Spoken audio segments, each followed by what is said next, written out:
Today I'll be showing you my go-to 5 cards and giving you any commentary if needed, if one of them occasionally gets swapped out.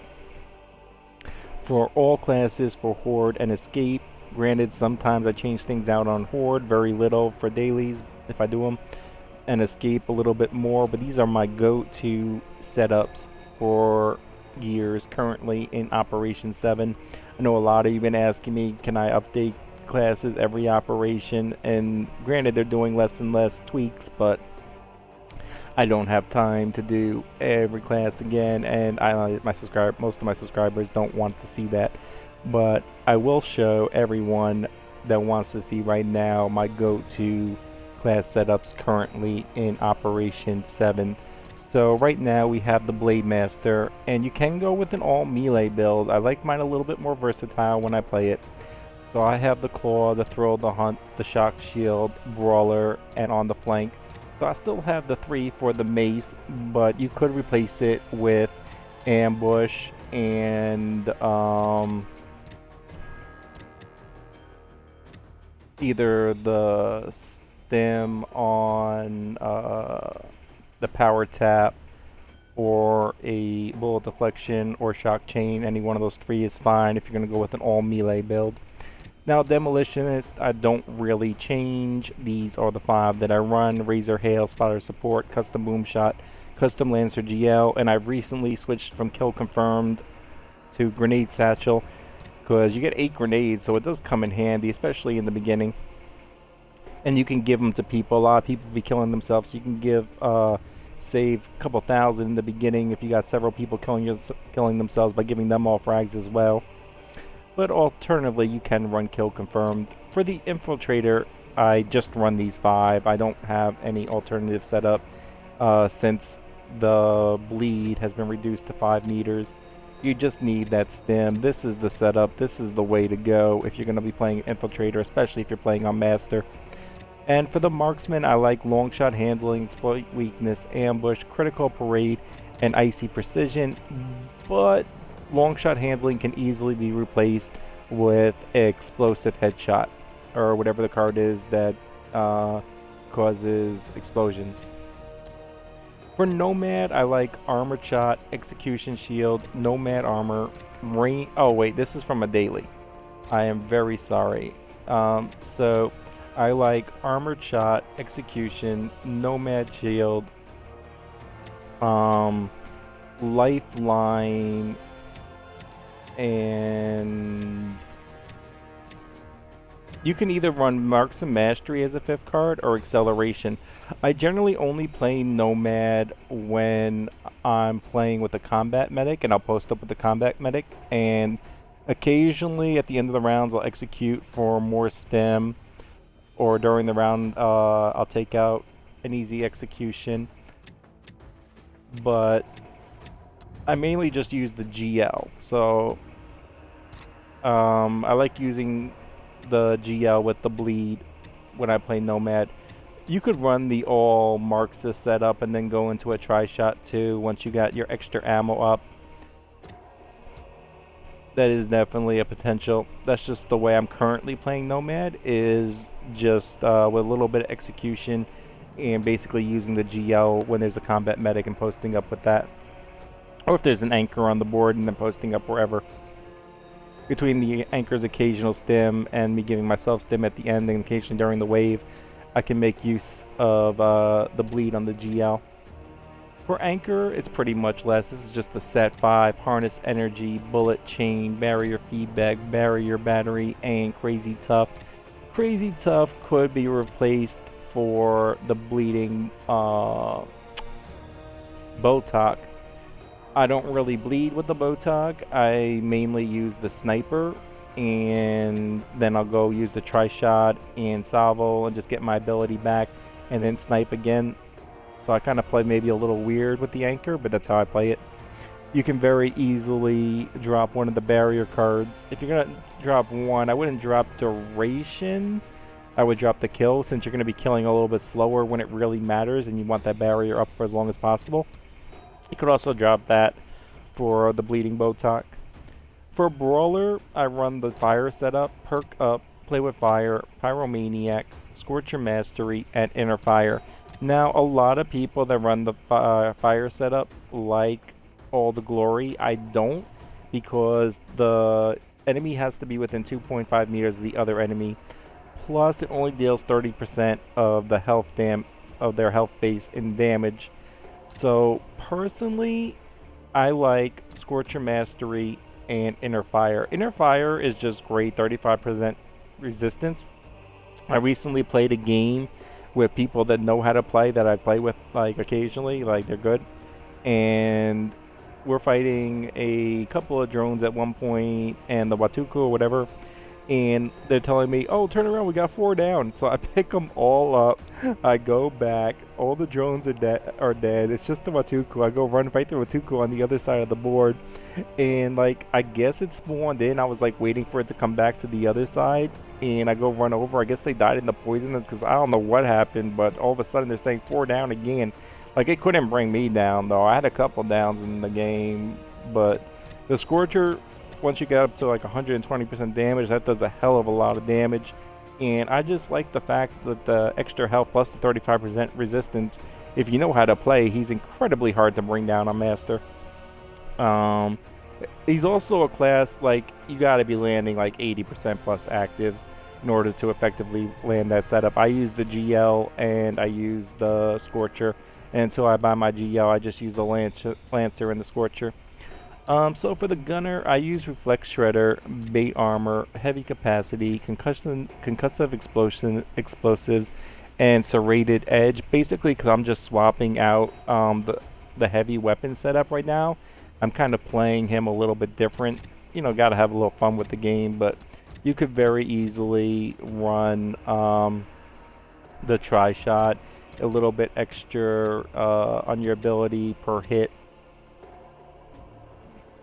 For the Pilot, it's just a set 5. The Hammer, Healing Explosives, Bleeding Mulcher, Cold Finish, and Aggressive Armor. I recently dropped my salvo for Healing Explosives. I'm basically near impossible to bring down, and if you can just consistently land all your drop shots, like if you're a beast with the drop shot, you're incredibly hard to bring down with this setup.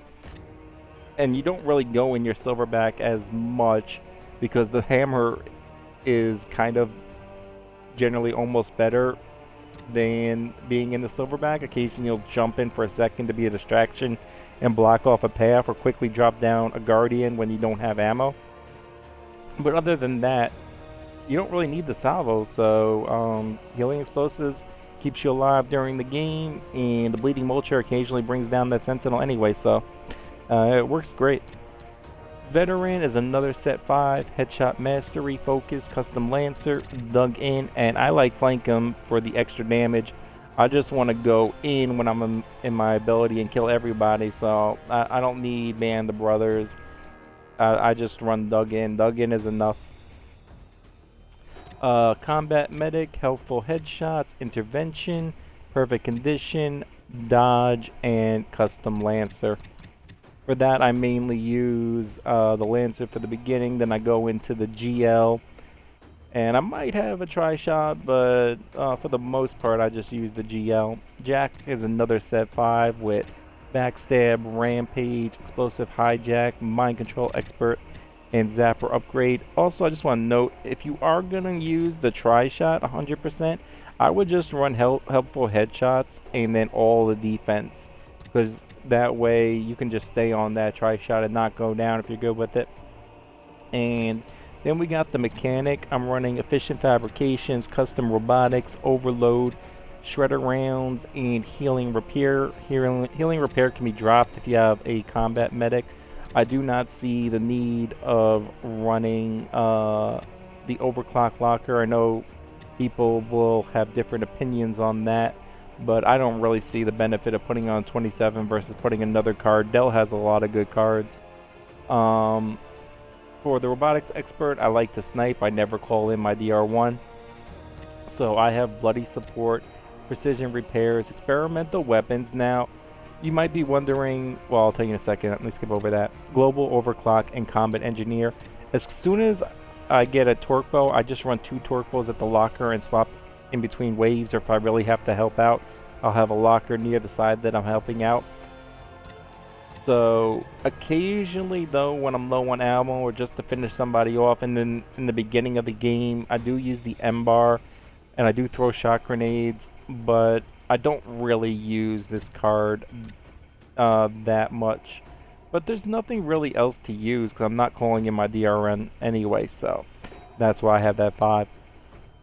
Tactician, Shredder, Resupply Amplifier, Resupply Healing Module, Resupply Duration, Recharge Bounty. Recharge Bounty can be replaced with Speed Loader if you want.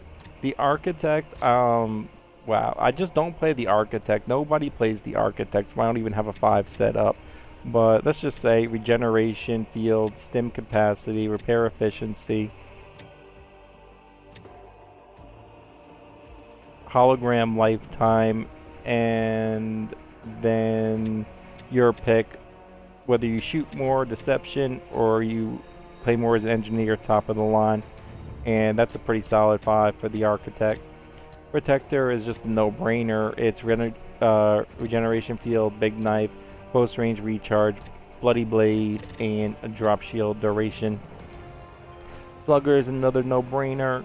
Grenade Proficiency, Grenade Capacity, Power Shot, Tough Skin, and actually Impact Receiver is wrong. It should be Lethal Preparations. Don't know why that was put on for a second.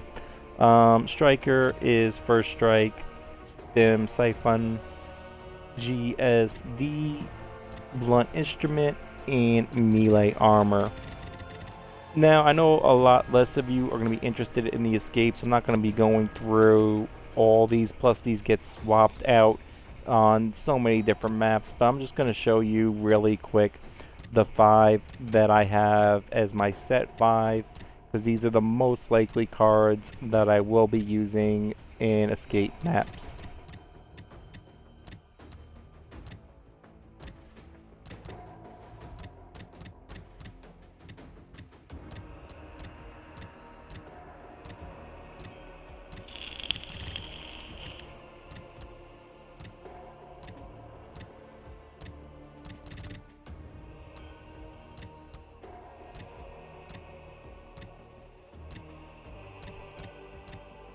Now this is actually completely wrong. This one would be actually Helpful Headshots, Intervention, when over 50% health, yes, yes. And this one, it depends on the map.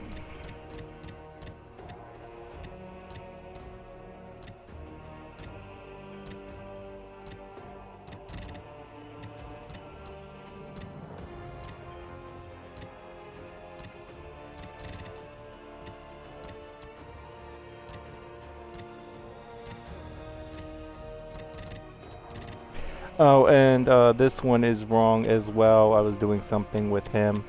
It's actually Resupply Healing Module or Increased Radius.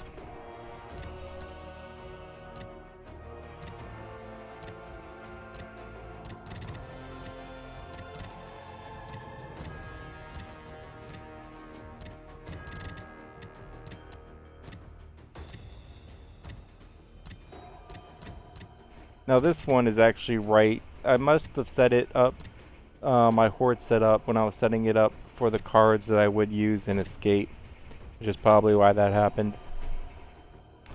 Because I recently was trying to make sure all these classes were ready to go.